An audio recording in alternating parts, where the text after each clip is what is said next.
Alors, Hélène et Manon, merci de nous recevoir ici dans cet appartement à Toronto. Vous êtes ici depuis 2 semaines parce que vous êtes en attente. Hélène, en fait, pas les deux. Hélène, tu es en attente d'une greffe pulmonaire. Donc, tu attends patiemment que 2 poumons se libèrent quelque part. De quoi est-ce que tu souffres exactement? J'ai une maladie qui est appelée une fibrose pulmonaire idiopathique. Qu'est-ce que c'est exactement? C'est ça, c'est pas un terme qu'on emploie souvent? C'est quoi? C'est comme une inflammation au poumon qui est de la cause n'est pas connue, c'est inconnu. Puis ça comme durcit, on perd l'élasticité dans les poumons, puis ça arrête le transfert de l'oxygène au sang avec les poumons de se faire FAPS. Oui. Mais tu as appris ça récemment. Tu souffrais pas de ça depuis que tu es tout petite. Non, j'ai appris. Bien, je pensais que j'avais de l'asthme, alors je savais pas que c'était un problème vraiment. Mais à 14 ans, mon docteur m'a dit ah, t'as de l'asthme. Mais c'est récemment que c'est arrivé. Je pense septembre, ils m'ont dit la diagnostic exact. Oui. Tes poumons sont utilisés à 25 à peu près, 24 Combien de temps tu peux vivre encore comme ça, respirer artificiellement? On le sait pas parce qu'à tous les jours, ça se peut que l'inflammation devient plus agressive puis je peux perdre. Encore maintenant, je sais pas si c'est encore 24. C'était 24 en octobre, mais il y a on sait pas. Hey Justin, thanks so much for using your Canadian voice to help us raise awareness about the importance of organ donation and giving blood. We've all learned to never say never. We're all believers. Thanks so much for taking the time out of your busy schedule to do this for us. For all of you who tweeted, thank you so much. Love you long time. Hélène. Alors, une des raisons pour lesquelles on est ici, pour lesquelles les médias viennent vous rencontrer depuis quelque temps, c'est parce que tu as utilisé les médias sociaux à bon escient.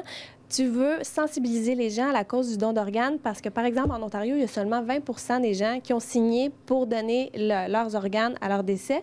Et c'est vraiment pas beaucoup parce que, par exemple, dans ton cas, même s'il y a quelqu'un qui décède, comme vous dites, ça veut pas dire que les poumons vont être adéquats. Il faut mourir dans certaines conditions pour que vous puissiez avoir accès à ces organes-là. Alors, comment tu t'es pris pour avoir le plus de visibilité possible? Bien, j'ai lancé un défi à mes amis et à tout le monde que je connaissais d'utiliser Twitter, puis de faire tweeter à Justin Bieber, le chanteur, avec un hashtag Be an Organ Donor, avec le lien du site web pour qu'ils peuvent vraiment rejoindre à toutes ces... tous ses fans. Ses fans, tous ses followers qui étaient sur Twitter. Alors, c'était pour vraiment rendre reconnaissance à ce site de web. Et finalement, Justin a effectivement retweeté. Donc, il y a des millions de personnes qui ont vu la cause. Oui, 16,5 millions de ses fans ont vu la cause. Puis les numéros en ligne ont vraiment augmenté. Est-ce que tu es une fan de Justin? Une petite... Bien, petite...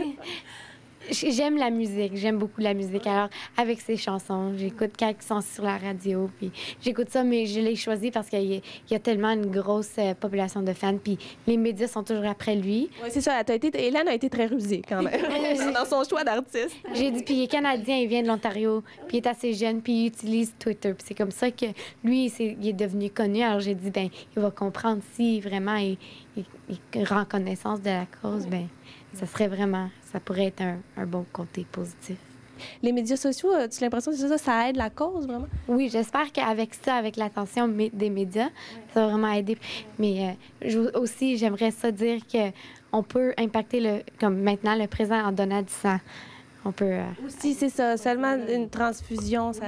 Parce que pour une chirurgie comme Hélène va devoir subir, elle va avoir besoin des transfusions sanguines. Sinon, elle ne pourra pas subir la chirurgie. Puis, elle n'est pas la seule dans cette situation-là.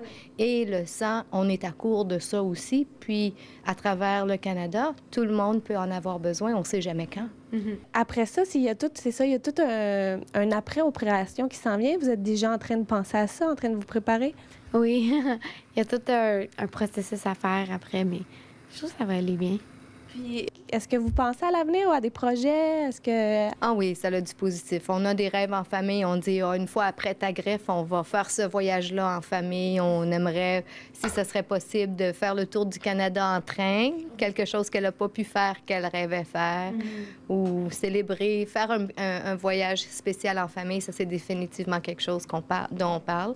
Et puis aussi pour Hélène, c'est certain que la greffe, c'est pas une cure, comme on dit, c'est un traitement. Alors, elle va avoir des choses à suivre très régulièrement, un régime assez régulier avec la médication et tout ça, mais elle est prête à le faire, puis elle sait que c'est pour pouvoir continuer sa vie de façon la plus normale possible.